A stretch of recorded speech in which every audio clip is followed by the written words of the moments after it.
Even though it can feel like nothing really changes out here, and I'm perfectly okay with that sense of slowness, it's astounding how much actually does. All of the elements of nature contribute in different ratios each day, creating a whole new world every time. I love it, and I love living here more than I ever imagined I could.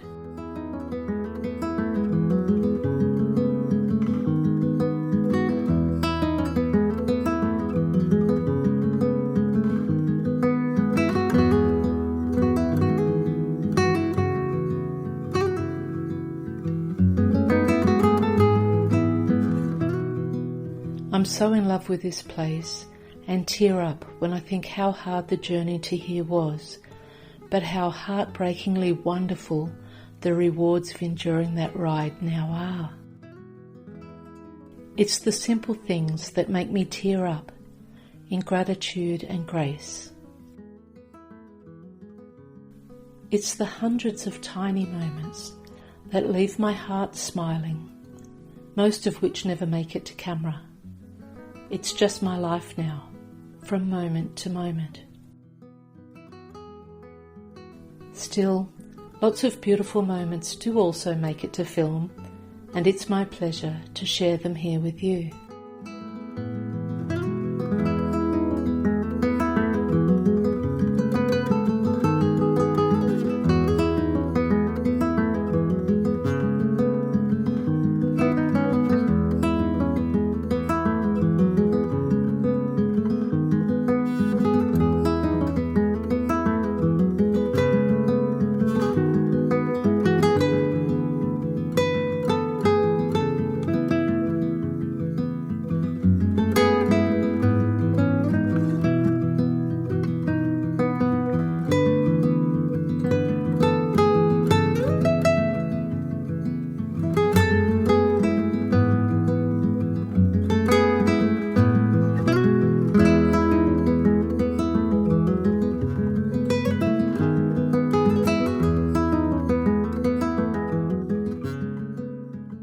Summer has been quite harsh, with a heatwave turning the grass from green to golden and seeing us reduce our showers to every second day for a while.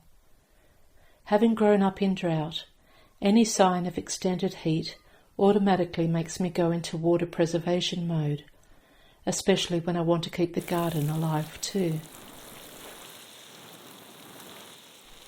It's easy in summer to check the water levels as the tanks get hot, so you just feel where the coolness is up to, and that's your water level.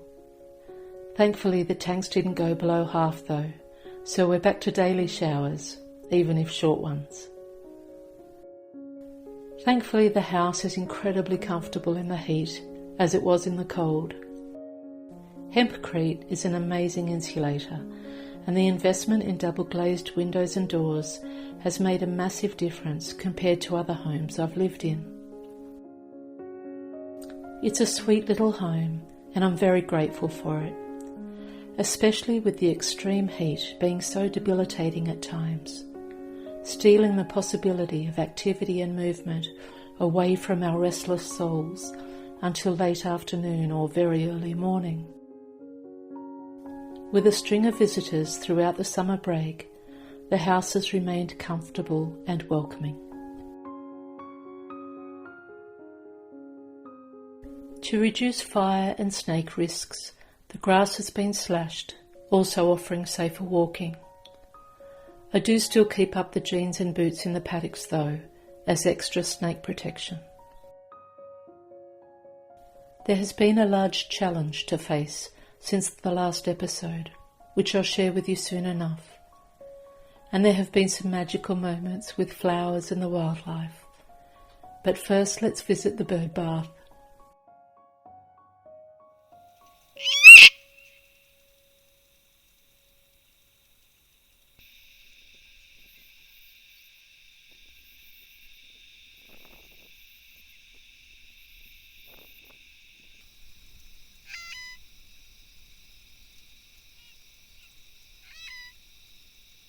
All the other regulars were here, along with some little eastern spinebills from the honeyeater family, and some currawongs, whose songs are often heard amongst the sunset orchestras. A wasp also visited. The birdbath has been used heavily in the heat, and it's lovely to see.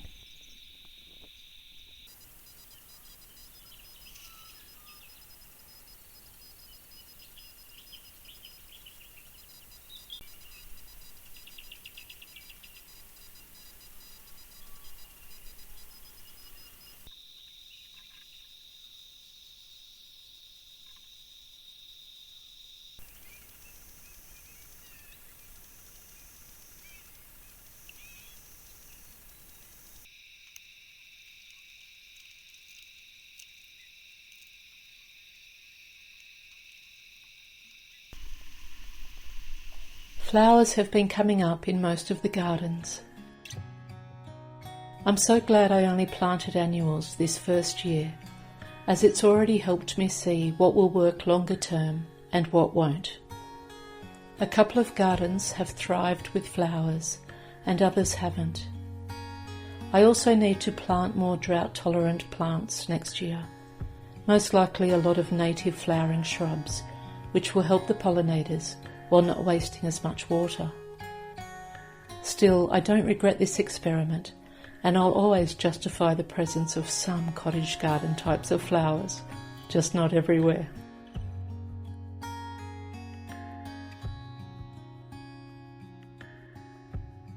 I once read that putting bends in water pipes completely changes the constitution of water. I think there may be some truth in that. After all, it's a sacred life force that needs to flow naturally. When the flowers are watered using rainwater from the tanks, which landed there through bent pipes, compared to when they're watered naturally from the sky, the rate of them opening is noticeably faster and more prolific. It's been fascinating to witness the difference.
We haven't seen many kangaroos this month, so I'll assume they're up in the distant hills somewhere.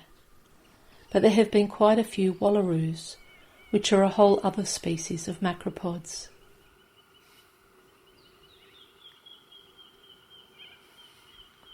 There have also been some gorgeous moments observing wallabies, which I'll share soon. Wallaroos have different facial features to kangaroos, and are often the ones that stand on rocks. The dark wallaroos are the males. They seem to have a different temperament to the kangaroos too, and don't hang around much when they see me. Still, some are getting used to my presence and are not being so quick to hide.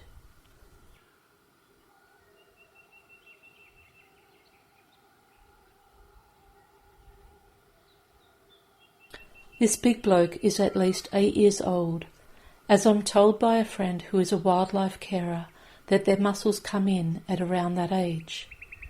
I certainly wouldn't want to meet him in a dark alley with those muscles. What an amazing creature, though, to share the sunrise with.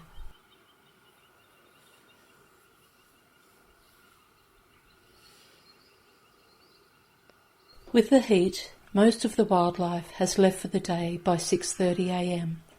and doesn't return until around 7 p.m. for the last hour of the day. With a few cooler days, the time of their company is extended, so it's definitely a heat-related schedule they keep. I can't say what they all get up to when we're away, as we were a few times this month. I like to imagine a whole party going on in the paddocks without us, but in truth, I don't think their habits are changed much by our presence.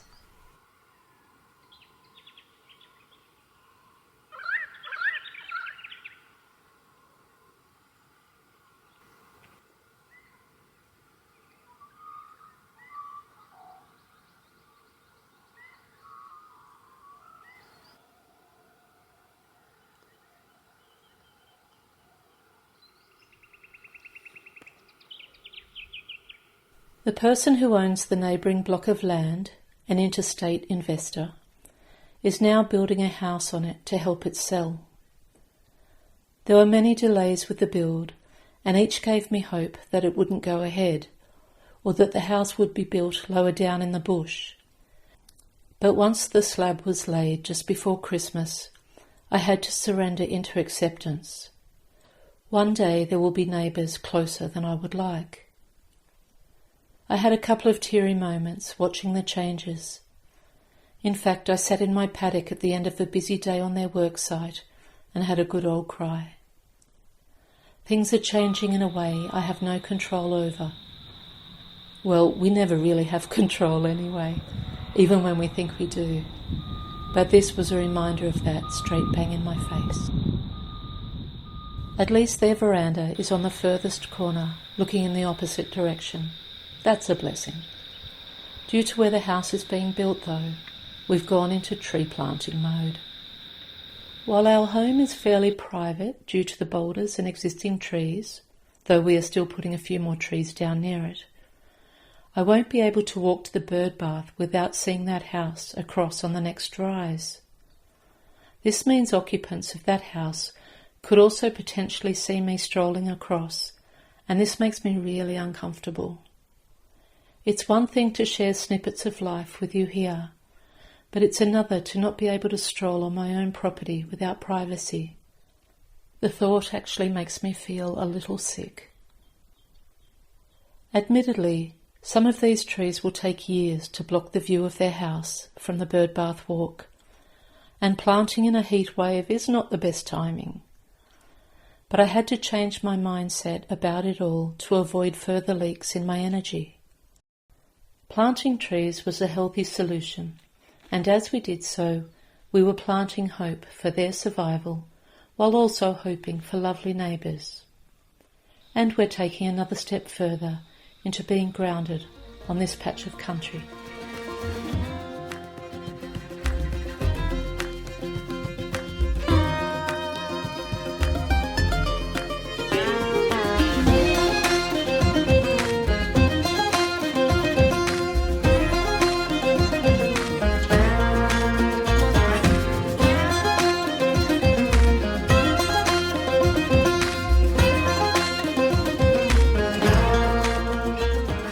I'm so grateful to my daughter for her physical role in all this, with the planting, mulching and ongoing watering. She's amazing.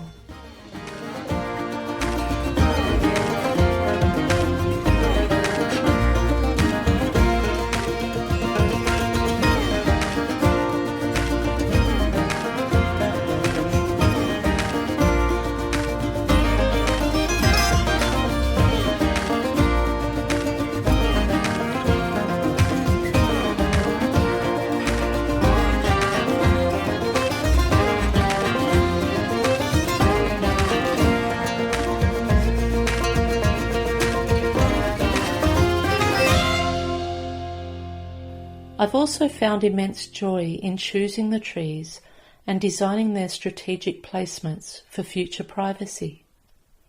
I'm not willing to let the sadness of this scenario ruin my joy of living here. As Eleanor and I planted the trees, we spoke of future picnics under them when she comes back to visit, and of her potential babies or toddlers sleeping on a blanket while we chat. It's been a growing and delightful realization of what a privilege of space I have, to be able to plant what will become massive trees and be able to choose where I wanted them to go, not be forced to put them in whatever spot they would fit. That blank canvas and luxury of space is not something you get to experience every day, and the pleasure and blessing of that continues to linger.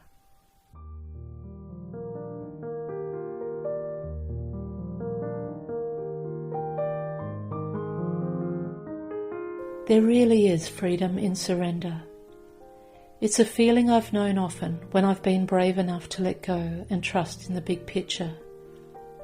If the slab hadn't gone down for the neighbour's house, I'd have never known the joy I experienced in designing my hillside of what will become magnificent giants of trees.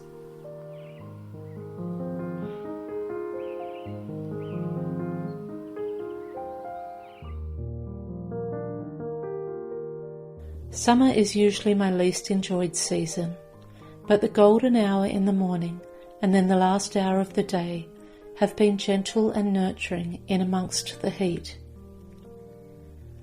Some days they were the only times to bear being outside. Living out here and taking some trips away, I've been reminded of how it is the only place I really want to be. I've also been reminded of the beauty of summer nights. Dusk is a magical time up the hill or in the garden, often with wallabies nearby or kangaroos or wallaroos in the distance.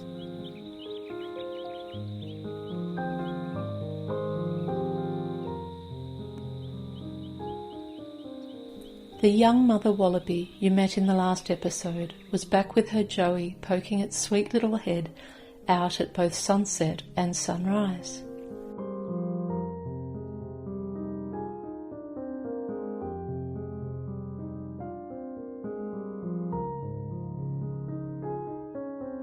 There are so many moments that bring me naturally into full presence due to the delight and wonder in them. Here are some of those moments.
The good news is that not all heat waves turn into drought, and the build-up of summer storms finally release some rain.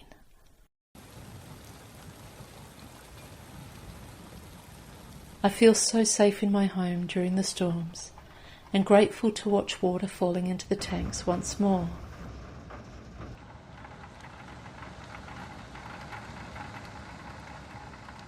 After weeks of scorching, soul-parching heat, everything was washed clean.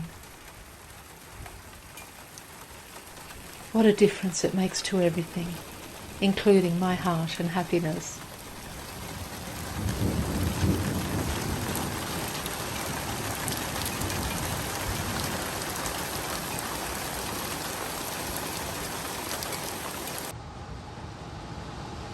The storms can be quite amazing out here, and we've had some beauties.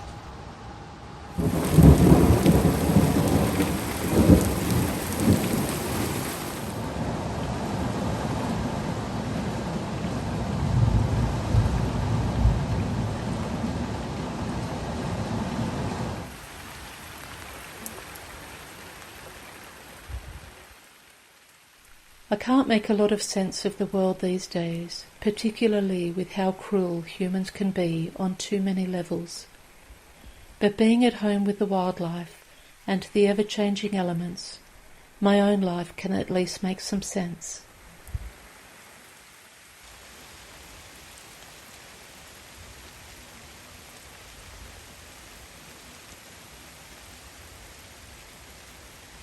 Humanity is off the rails and disconnected from our home, our beautiful planet. My preference to staying home more than going out is not denial of that. It is simply returning to a life we are all born for, to be connected with nature and in rhythm with the natural cycles. I'm so grateful for the courage that got me here. Thanks for tuning in. It's been an absolute pleasure to spend this time with you. See you next month.